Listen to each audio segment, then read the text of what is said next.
everyone, join myself, Heather MacArthur, and Rich Motts at our Drive Home Open House on Wednesday, July 12th from 4 to 6 p.m. And the house is located at 2017 Frazer Avenue Northwest, Canton 44709. This home is priced to sell at $124,900.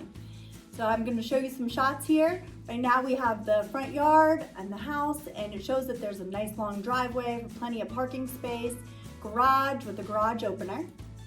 And then it actually faces literally the historic Ridgewood neighborhood.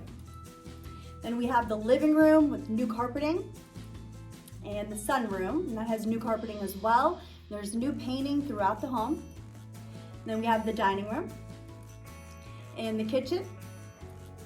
And the kitchen again and the dinette, and it has vinyl laminate throughout. And then this is the first bedroom and the second bedroom and the third bedroom and the fourth bedroom. And then there's the full bathroom.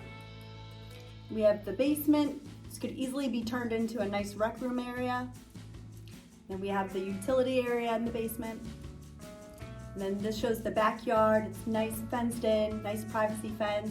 This is a great home. It's ready to move in. Price to sell at $124,900. So join myself and Rich Motts on Wednesday, July 12th from 4 to 6 p.m. 2017 Frazer Avenue Northwest, Canton 44709. We'll see you there. You can also go to mottsnewlisting.com and you can check out all the pictures and get some more information on the home. Thanks so much. We'll see you at the open house.